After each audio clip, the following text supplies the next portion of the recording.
So are you a Gene Wilder guy or the new, what was Johnny Depp? Yeah, Gene Wilder, and I was quite upset that Kristen didn't want to stay consistent with me, but it worked out good. It was fun. Yeah, Dan was talking about the bye being an opportunity to kind of self-scout a little bit. I'm curious, is that more of a coach's thing, or do players do the same? And if so, what was maybe one good, one bad that you maybe evaluate? Yeah, you reflect on it. I think they kind of show us the facts and the reality of where we're at, both good and bad. There's a lot of good to be had, but there's a lot of stuff we can work on. And I think, he pointed it out, the red zone, and being able to just continue to take care of the ball better, as we always are trying to do, will continue to be points of emphasis. And you also said that you want to be playing your best ball in December. How do you've been through this before too? What does that mean? Yeah, just keep on trending upwards. I think we've been doing that, for most of the year, and we had a little setback in Baltimore, but really been trending upwards, been getting better, and hopefully still a lot of room to get better as the season goes on. You said it right there. Is that the fun part, though? I mean, you guys are 6-2. You're in a good spot, but if you look at it, you've had 7 different offensive line combinations. Looks like there's a lot of meat on the bone. Would you agree with that? Yeah, I think so. I think there's a lot of meat on the bone, both for offense and defense. I'm sure they say the same thing, that where we feel like maybe the Carolina game was a complete game, but other than that, I don't know if we've really had one. And how do we get closer to that as the season comes to an end? And no reason to not start this week and try to put together a complete game this week as well. Yeah, one other thing, a lot of people look at the upcoming teams you're going to play, and which ones are the weakest teams. Do you ever look at all of that yourself, or just take it as we're trying to beat the Chargers this week. What about the Chargers jumps out? You look at their front. Yeah, good front, really good front. Good at every level. Good front, good backers, good back end, really talented. Fly around. Obviously, Mack and Bosa are the guys that you got to be really worried about, and what they can do in both the pass game and the run game. But yeah, all those guys are really good. Eric Kendricks, hell of a player. Murray, Derwin. I played a lot of those guys a handful of times, and they're great players. At the deadline, the team added Peoples-Jones. You got a chance to get a first look today. What was your early assessment with him?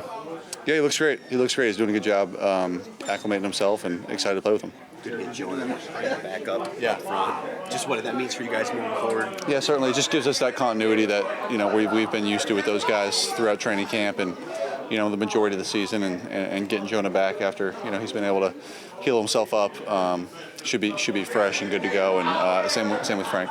Now, where does the Chargers pass rush rank with some of the other ones you played against? Yeah, I don't know. Up there though, they've got two guys who can go, 2 guys who can get after the quarterback, and their sack numbers represent that. DPJ, did you what if anything did you do last week on the bye to sort of speed up the process?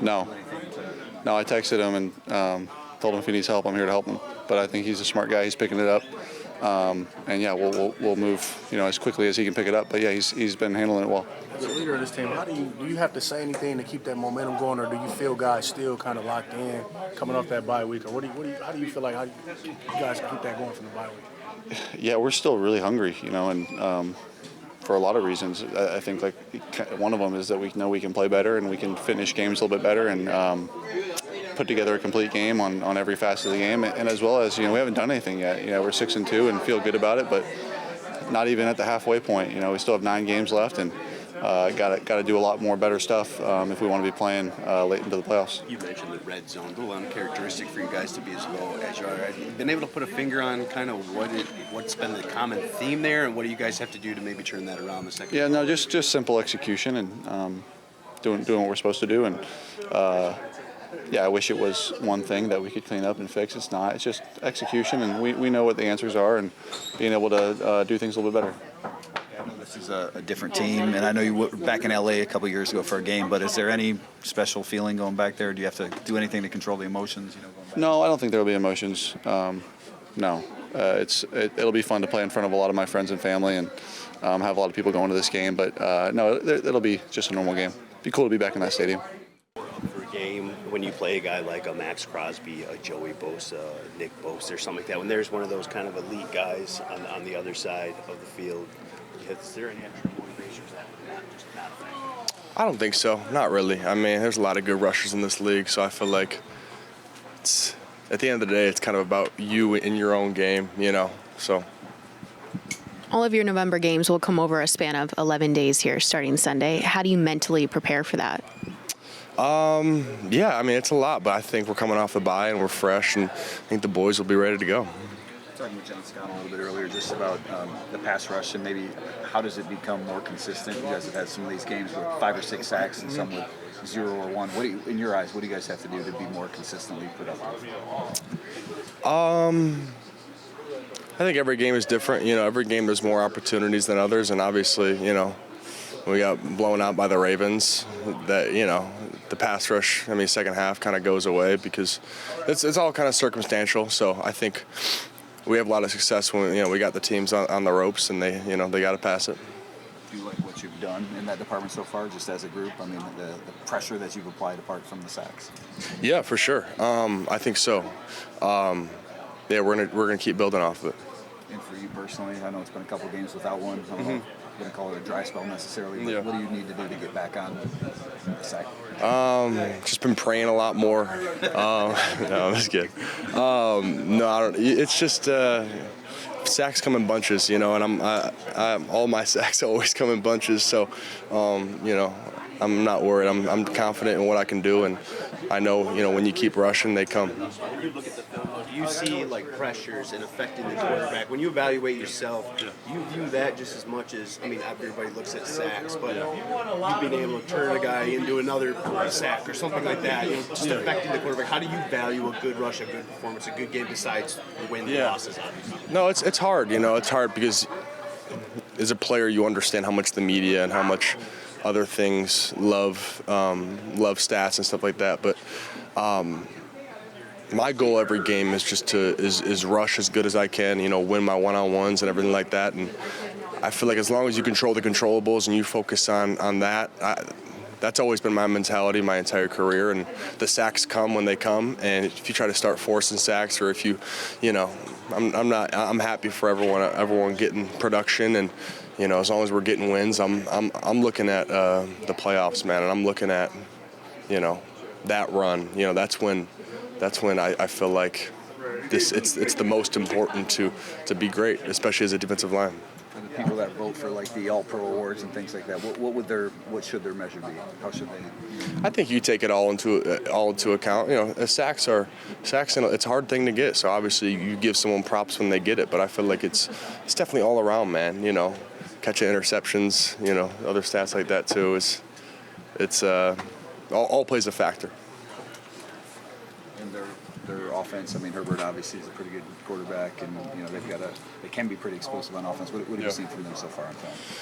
Yeah, man, the offense runs through him and Eckler and 13, and they got a lot of good. They have a lot of good players. So I feel like as a defense, we're just going to go and execute and treat it like just another game. Campbell said that you guys have things you can clean up, red zone D, different things.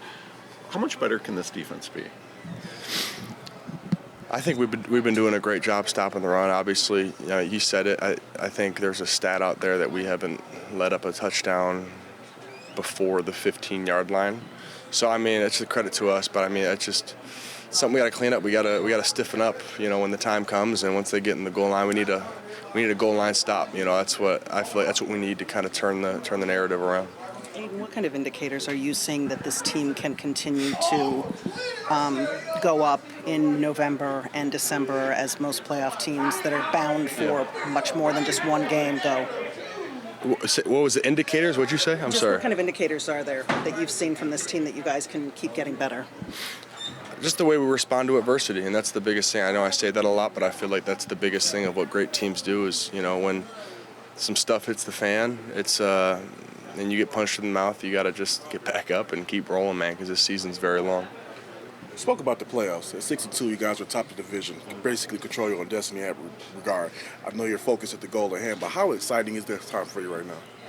It is, man. It's fun. We're just taking it game by game, but I think everyone in this locker room is preparing for January, and we all have that in mind. So it's a little bit different than the usual around here, I think, but it's a good different. In what way is different than last year?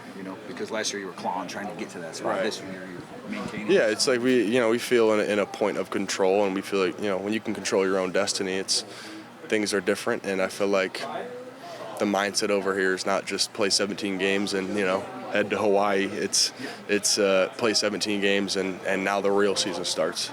Do you do anything different though from like a body preparation standpoint, or I don't know, to prepare yourself for those extra games? How do you get? I don't know. I haven't played those extra games. That'll be my first time, so we'll see. I might have to hit the cold tub a little more. But right now, you're not doing anything. At the end of last season, the way you finished, did you get a feel for what a playoff run would be like? No, Some sense of that at all? not really. No, we'll see this year. Given we keep winning ball games and we make it there. To being back on the practice field, looks like you're trending toward getting back. Just that's got to be a pretty good feeling after sitting out a few games. Yeah, it feels good. I was getting some heavy FOMO. And it was getting bad, so I'm real excited to be back out there with the guys. They were holding it down while I was out, so it's time for me to come back in and hold up my end of the bargain. Can you speak to the job that Graham's done? Filling in for yourself, and had to do it for Frank too, and Colby even stepping in, some of the other guys. Yeah, I mean, kudos to Graham. He's played all over. He started training camp center, right guard, left guard. He's playing his tail off. I think he might be playing some of the best ball in the room. So, very big props to him, Yodi, Colby. Those guys are balling. It just goes to show, the standard we hold ourselves to in that room, and the next man up mentality is huge. After watching that Chargers front four last night work on the Jets, I've got to imagine the timing is perfect. What is the biggest task they provide? They're a great front. They got the two edge guys, and then they got those big dogs in the middle. They emphasize on stopping the run. They're like 6th in the NFL, and then they're like top 5 in sacks. So it's a good unit versus another good unit. So it's going to be a good battle. With the ankle, dreaded high ankle. Yeah. And we saw this with Decker. We see him a lot more in the league. Do you have any opinion on the turf and what might be causing these things? I wouldn't say it was the turf as much as it was a 335-pound man falling on it. So, that always makes something happen. But, the turf stinks, but it is what it is. I know Decker said he's been playing through the pain. Are you going to be pushing through something the rest of the year? That's regardless I had the high ankle. Everybody's dinged and bruised up, so we'll see. 335-pound man. Huh? Who's the man? I don't even know if he's 335, my bad, but Derek Brown. Yeah. Just how excited are you? It seems like the bye came at a good time, especially for the guys up front, just to get that group kind of together again. Yeah, You've had so many different starting. Yeah, we're finally back. The band's back together. It's time to put on the show. Like as simple as it is, you know what I'm saying? Let's put on the show. How do we keep them so together? rare. Staying healthy and, keep those 335-pound men off your ankles, You do have to be proud of what this group has done collectively, though. 7 different starting lineups in 8 games, and still to be keeping Jared clean for the most part the way you have. Why? What's the big secret? Like I said, we just hold ourselves to a very high standard. Hank, Ben, Dan, they lean on us, and we put it on our shoulders. And when it's on our shoulders, we got to show up. So. Now we've seen Jameer evolve over the last couple of weeks. What 1-2 punch can they bring with David and Jameer? Oh man, it's a little scary sight. So you'll see it come Sunday.